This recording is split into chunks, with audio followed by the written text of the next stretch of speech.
오늘은 나라와 민족을 위해서 기도하는 달인데요. 우리 민족에게는 아픔이 있습니다. 남북 분단이라고 하는 아픔과 6.25 전쟁을 겪은 아픔과 지금도 가족들이 이산에서 더러 흩어져서 살고 있습니다. 남북의 이산 가족이 1년에 10번 만나도 근본적인 문제가 해결되지 않는 이상은 다 임시 방편이에요. 이산 가족이 365일 판문점에서 매일 만나도 근본적인 문제가 해결되지 않으면 그거 다 임시 방편입니다. 통일되어야 다 해결되는 겁니다.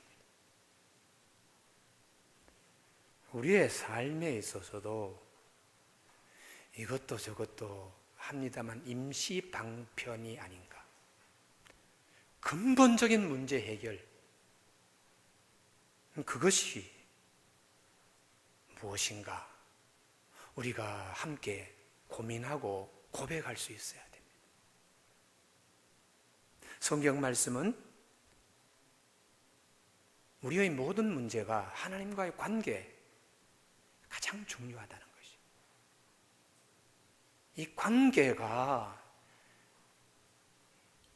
회복되거나 건강하지 못하면 모든 것이 다 임시방편이에요. 성경의 여러 가지 경우와 여러 가지 케이스로 말씀하시는데 엘리사의 경우에 그가 하나님께 엘리야 영광 갑절로 받았을 때 첫 번째 기적이 여리고성 치유하는 것입니다.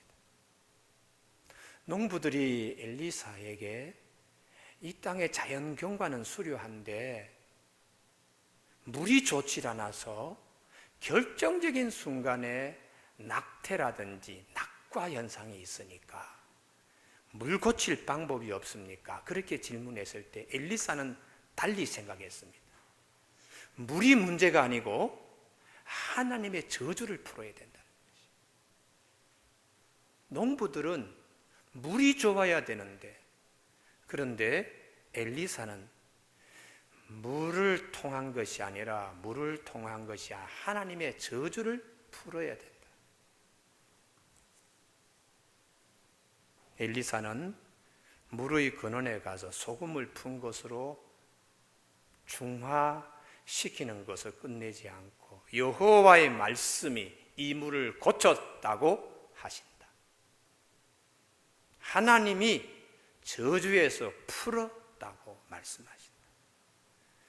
그걸 통하여 죽거나 열매 맺지 못한 일이 없을 것이라고 해서 엘리사가 한 말같이 고쳐져서 오늘까지 이르렀다고요.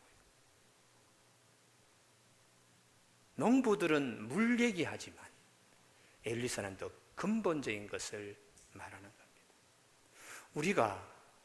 우리 집의 사업은 돈이 있어야 되는데 인맥이 중요한데 수완이 중요한데 여러분 그것은 물 얘기하는 겁니다.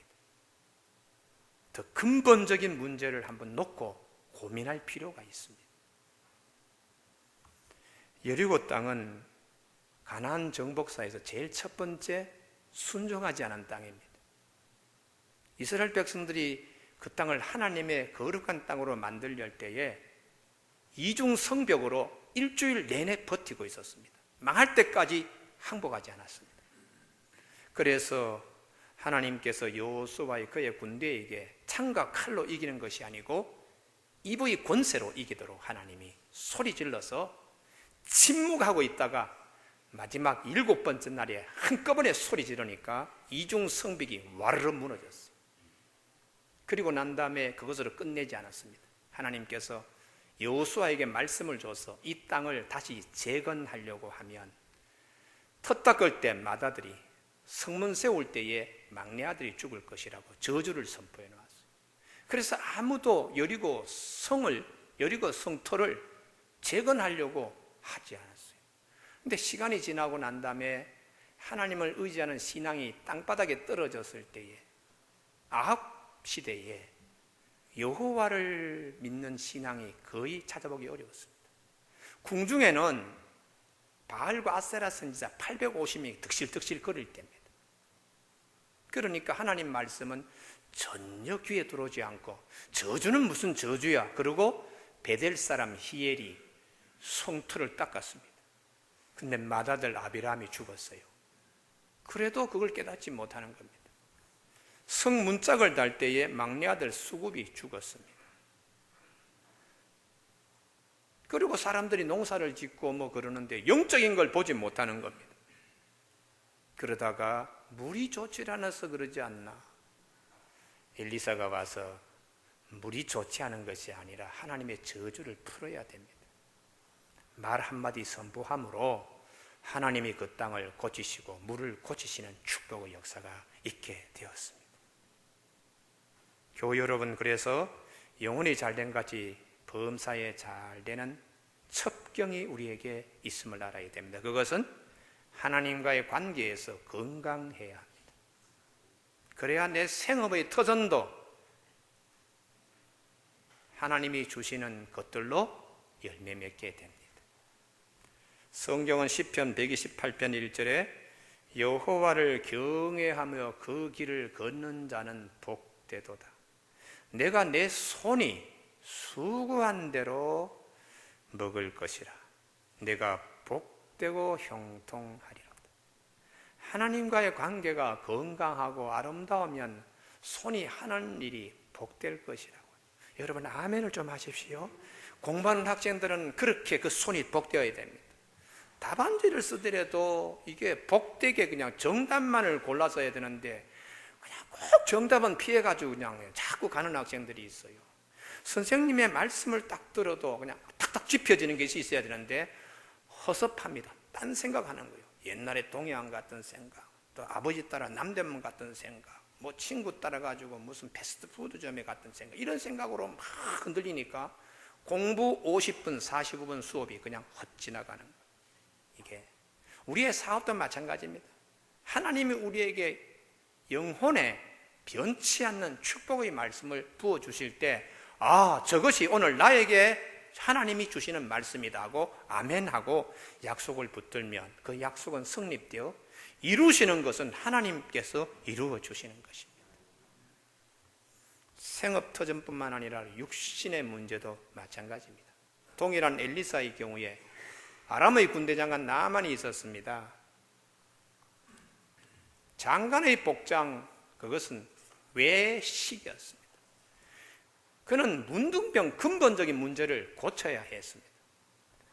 그러나 그는 너무 밖을 중히 여겼어요. 체면치레.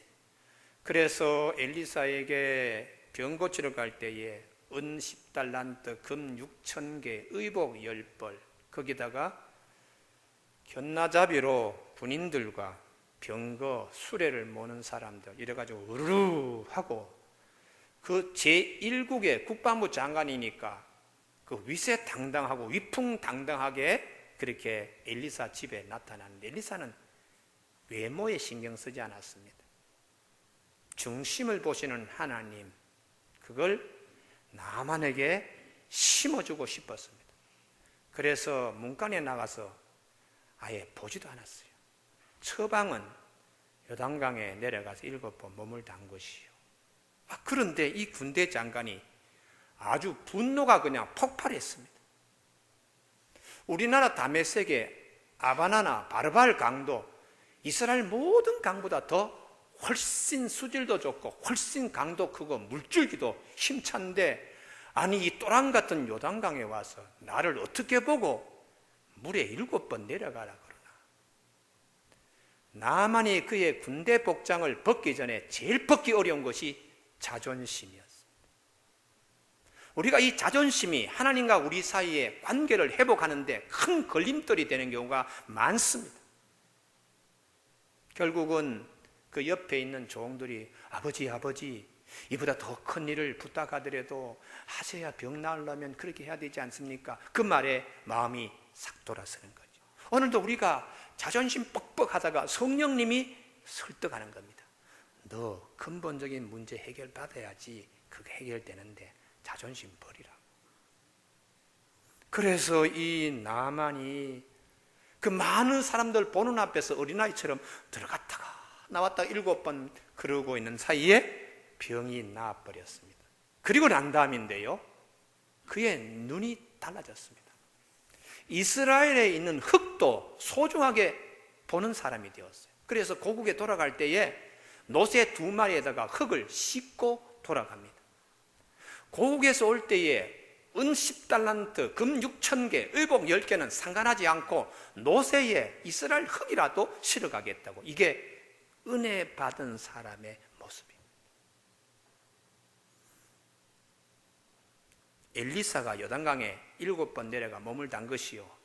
처음에는 그 아주 우습게 생각했습니다. 그런데 은혜 받고 나니까 그 말뿐만 아니라 그 땅에 있는 흙도 귀하게 여겨지는 사람으로 달라졌습니다.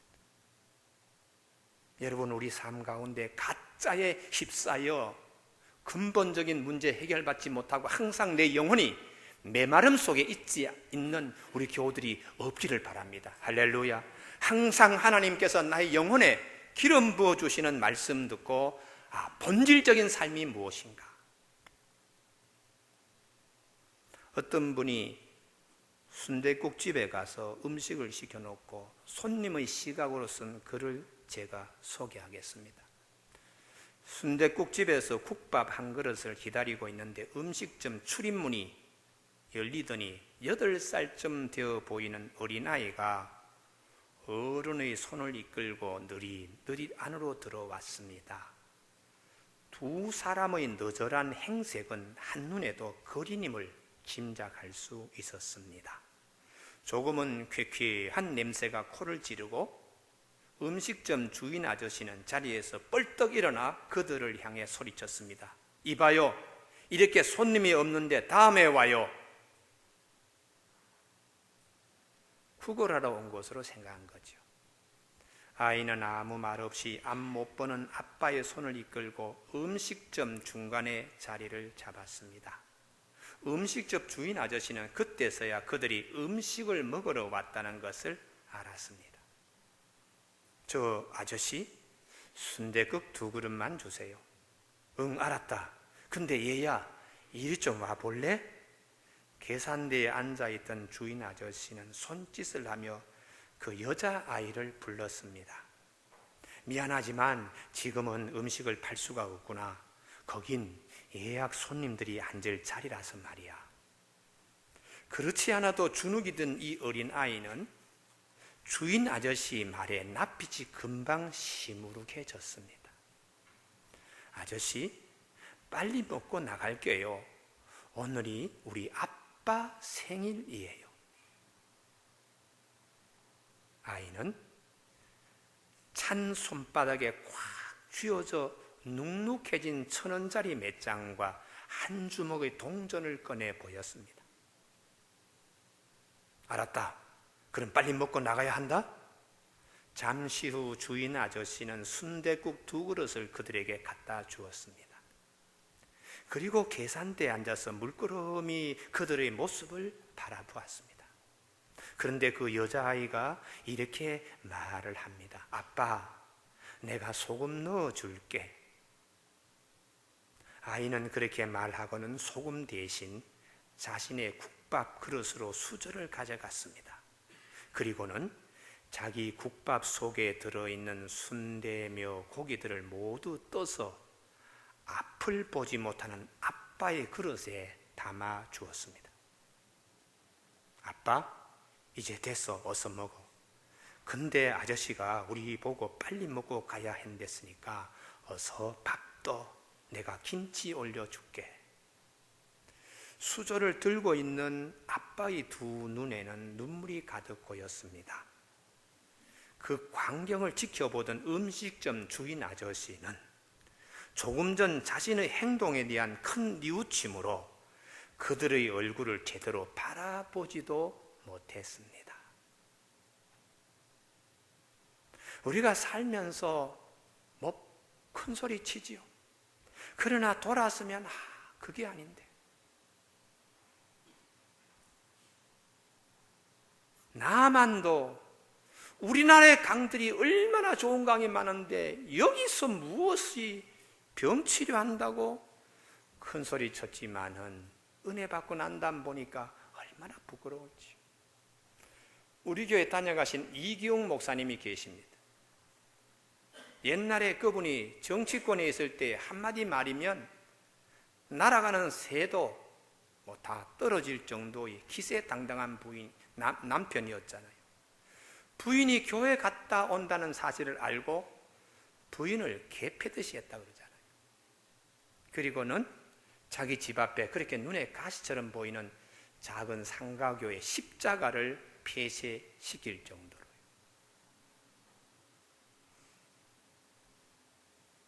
그가 하나님이 어디 계시냐 하고 따지러 기도원에 갔다가 그날 밤에 불 받고 하나님 만나고 완전히 사람이 새로 바뀌어서 내려갔다. 나중에 자기가 신앙생활하고 목회자가 되어서 아내에게 한 행패를 생각하면 너무 부끄럽다. 우리가 살아가면서 하나님이 우리에게 말씀하십니다. 하나님과 화목해라. 신앙생활 하면서도 하나님 앞에 행패 부리며 감사하지도 못하고 기뻐하지도 못하고 이렇게 된다면 우리의 삶이 어떻게 될까요? 삶의 터전뿐만 아니라 육신의 문제뿐만 아니라 주님의 일을 하면서도 하나님과 화목하지 못한 경우가 많이 있습니다. 엘리야의 경우에 그러했으니까요.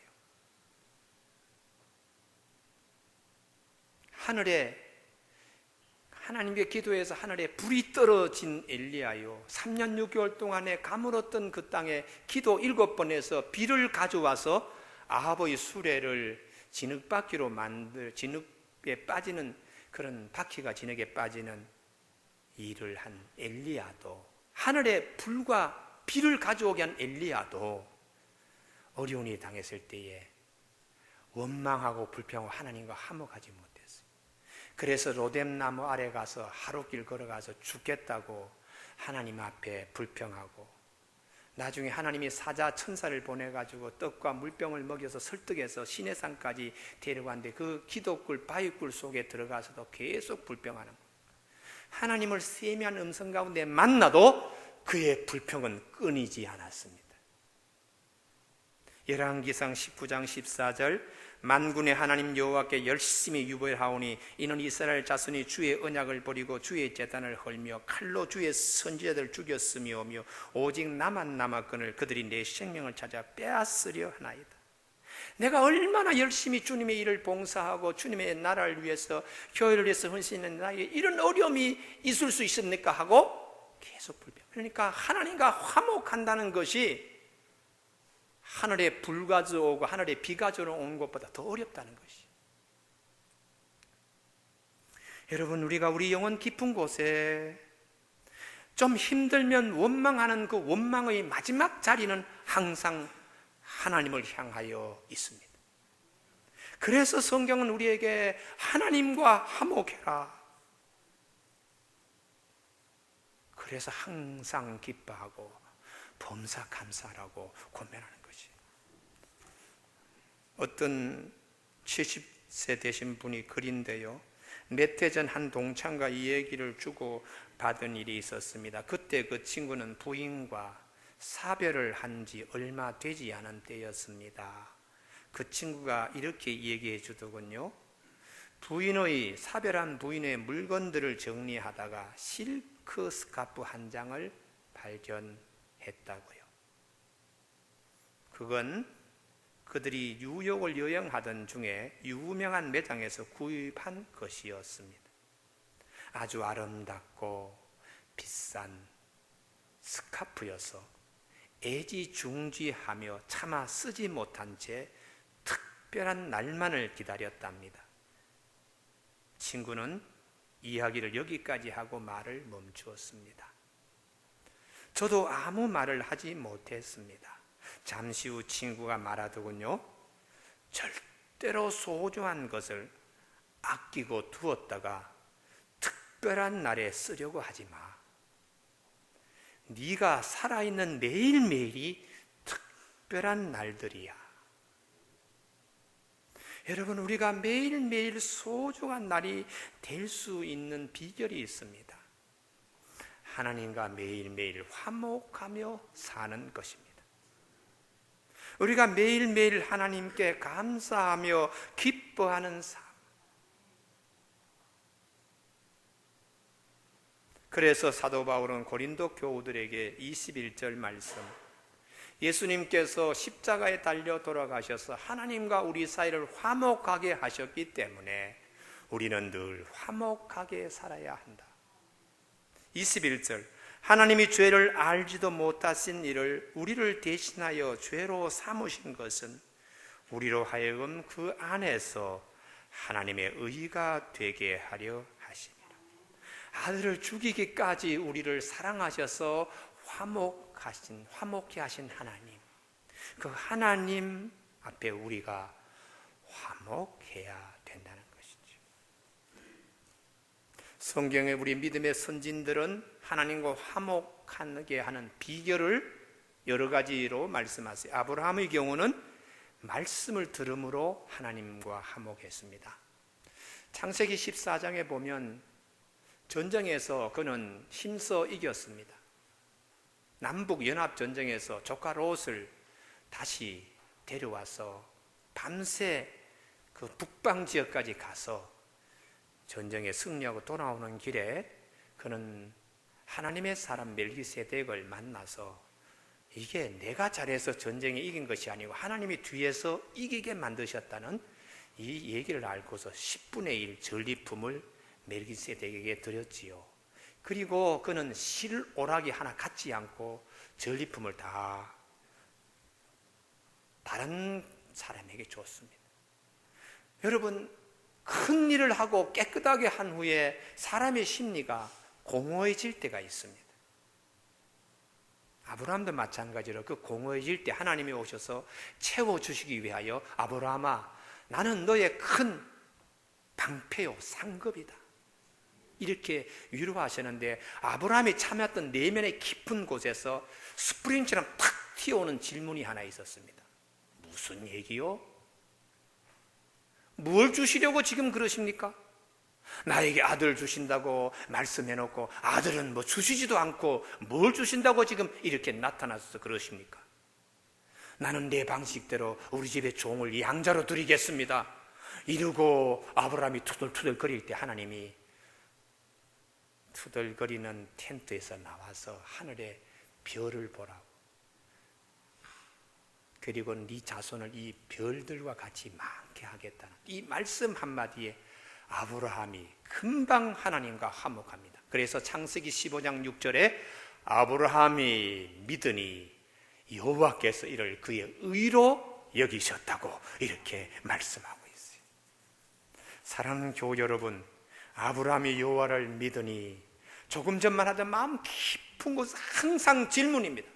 언제 주시겠습니까? 어떻게 주시겠습니까? 하는 질문에 하나님이 준다, 이렇게 말씀하신 것으로 화목한 관계가 됐다. 두 번째 인물이 있는데요, 그래서 우리는 로마서 3장 38장 32절에 우리 믿음에도 이 축복이 있어야 돼요. 자기 아들을 아끼지 아니하시고 우리 모든 사람에게 내어주시니가 어찌 그 아들과 함께 모든 것을 우리에게 주시지 않겠느냐? 이 언약의 말씀에 여러분 아멘이 있길 바랍니다. 이렇게 하나님과 화목되는 거예요. 두 번째, 모세의 경우인데 모세는 하나님께 얻어맞음으로 화목했습니다. 떨기나무에서 모세가 하나님 만나고 자기 손에 잡았던 지팡이가 뱀 되고 잡았더니 도로 지팡이 되고 손에 문둥병이 걸렸다가 다시 품으니까 문둥병이 도로 나는 이 기적을 체험한 모세도요, 하나님 앞에 하나님과 화목하지 못했어요. 너 애굽 바로에 가서 이스라엘 백성들을 끄집어내 오너라. 그때 나는 웅변력이 없습니다. 말을 잘하지 못합니다. 계속 핑계대는 거예요. 나중에 하나님께서 누가 벙어리 되게 만들고 누가 입을 만들었느냐, 내가 너에게 할 말을 할 입을 만들어 주겠다. 그때 모세가 주여 보낼 만한 자를 보내주시옵소서 하니까 그 다음 말씀이 여호와께서 진노하셨다고 그렇게 되어 있어요. 여호와께서 모세를 향하여 노하시고 이르시되, 그리고 모세가 길을 가는데 숙소에서 하나님이 그를 죽이려고 했어요. 그때의 지혜로운 그의 부인이 우리 집에 할례 문제로 하나님이 이러시는구나 하고 아들의 할례를 행하고 그 고추 끝을 자른 것을 남편에게 탁 던지니까 남편이 살아난 거예요. 모세는 이 하나님께 한 대 얻어맞고 난 다음부터는 하나님께 불평 원망이 싹 사라졌습니다. 백성들 앞에서 화를 한번 낸 적은 있지만은 하나님과 화목한 관계로 끝까지 자기 남은 여생 40년을 아름다운 이스라엘 백성들의 눈이 되어서 그 사명을 잘 감당했습니다. 교우 여러분, 창세기의 마지막 완결 인물은 요셉입니다. 요셉은 하나님께 맡김으로 하나님과 화목했어요. 형제들이 자기를 팔고 주인집에서 자기를 감옥에 집어넣고 감옥에서 2년 동안에 썩듯이 지내더라도 하나님께 다 맡기고 하나님께서 형통하게 해주실 줄 알고 창세기 50장 20절에 요셉의 신앙이 나타납니다. 여호와께서 요셉과 당신들은 나를 헤아려 하였으나 하나님은 그것을 선으로 바꾸사. 항상 이 마음을 갖는 거예요. 지금은 어려움을 당하지만 하나님이 잘 되게 해주실 것이야. 이런 생각으로 항상 하나님과 화목했어요. 그래서 창세기의 마지막 하나님의 창조사에게 완결 인물은 요셉이라는 거예요. 오늘도 우리 교우들에게 오늘은 힘들고 어렵지만은 내일 하나님이 잘 해주실 수 있는 맡기는 신앙이 되기를 바랍니다. 그래서 시편 37편 5절에 내 길을 여호와께 맡기라. 저를 의지하면 저가 이루시고 이렇게 말씀하고 계세요. 네 번째, 하박국의 경우는 찬송하면서 하나님과 화목의 길을 택했습니다. 하박국도 사람인지라 하나님 눈이 정결하시면서 어떻게 악한 자 의인을 구별하지 못하십니까? 악한 자가 의인을 삼키는데 이렇게도 됩니까? 정의가 어디 있습니까? 이렇게 질문했을 때에 하나님이 그에게 들려주신 말씀이 의인은 믿음으로 사느니라. 혈기 팍팍 부리고 그럴 게 아니고 정의 외치고 그러지 말고 하나님은 다 아름답게 해줄 줄로 믿고 믿음으로 살아야 돼. 그리고 난 다음에 하박국의 마음속에서 이게 들려오는 찬송이 있었어요. 그 찬송이 하박국서 3장 17절. 비록 무화과나무가 무성치 못하고 포도나무에 열매가 없고 감람나무에 소출이 없고 밭에 식물이 없어도 우리의 양이 없고 외양간에 송아지가 없을지라도 나는 여호와로 말미암아 즐거워하며 나의 구원의 하나님을 인하여 기뻐하리로다. 여러분, 이게 대단히 중요한, 조금 전만 하더라도 사회에 돌질할 수 있는 그런 인물이 하박국이 사람이 완전히 달라졌어요. 사도 바울은 그래서 우리에게 말씀합니다. 항상 기뻐하십시오. 쉬지 말고 기도하십시오. 범사에 감사하십시오. 이는 그리스도 예수 안에서 우리를 향하신 하나님의 뜻입니다. 이렇게 말씀하셨습니다. 교우 여러분, 나라와 민족을 위한 기도하는 날인데 이 민족이 하나님과 화목되길 원합니다. 우리 온 교우들도 하나님과 화목되길 원합니다. 저는 설교를 준비하면서 우리나라 통일보다 더 급한 문제는 사회 곳곳에 만연되어 있는 윤리성이 떨어진 부분들, 잘 살고 잘 먹고 세계 10위권 나라지만 어디를 쳐다보더라도 사람이 저럴 수가 있나? 20대 청년, 40대 50대 장관, 30대 국가시험 공인기관의 팀장, 어디를 보더라도 통일보다 더 급한 것은 윤리적인 문제, 도덕적인 문제가 더 급합니다. 하나님 앞에서 부끄럽지 않는 한국교회, 그리고 이 민족이 되기를 주님의 이름으로 축복합니다. 기도하시겠습니다.